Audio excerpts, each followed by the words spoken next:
Number 13, you are raising powers to powers. You cannot multiply P and Q together and add their exponents. They're P and Q. It's two completely different things. So if we're raising a power to a power, our rule is to multiply the exponents. So it's P to the 5/4 times 8/3. And Q to the 7/2 times 8/3. 5/4 times 8/3 gives you P to the 10/3. And here, Q to the 28/3. Do not try to put that into a mixed number. That's not proper. And since your problem started off with a fractional exponent, it will end with a fractional exponent. Here, we're being asked to multiply radical expressions, and I told you in the review, if you don't have the same radical hat, you cannot just combine them. This is a cubed root and a fifth root. So what we do is we turn them into fractional exponents, and then we follow our rules for multiplying variables. When you are multiplying variables, you must add the exponents. Since your exponents are fractions, you need to have a common denominator. 3 goes into 15 5 times, so 5 times 2 is 10. 5 goes into 15 3 times. 3 times 6 is 18, which means I have m to the 28/15th power.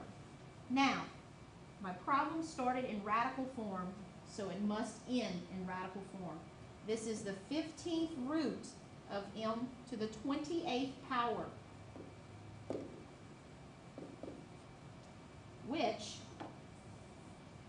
can be broken down to this. Now, why would I do that? Because it's the 15th root. I'm looking to see if there are any groups of 15. There is one group of 15, so I can remove a single m, and I'm left with m to the 13th power under the radical.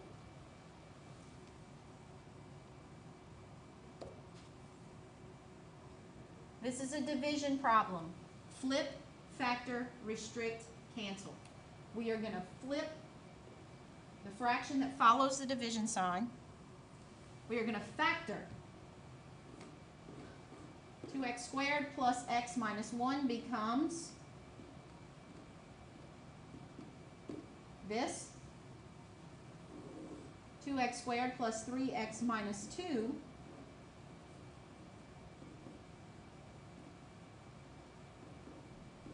becomes this. Changing to multiplication, x squared plus x minus 2 is now in the numerator and becomes this, and x squared minus 2x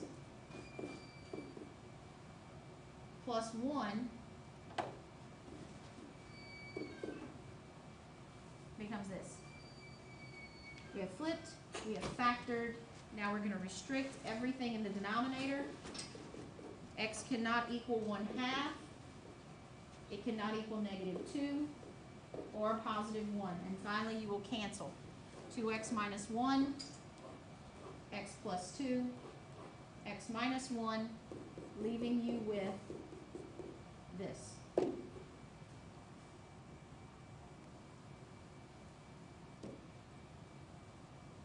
Number 16. This is a circle, which means you're 50% there. It's got a radius of 5. Yes, it does. B is your choice. Center of -3, -2, that is not correct because you've got to change these signs. So B was the answer to number 16. Number 17. This is a hyperbola. You're 50% of the way. Your x comes first, so that's your major axis.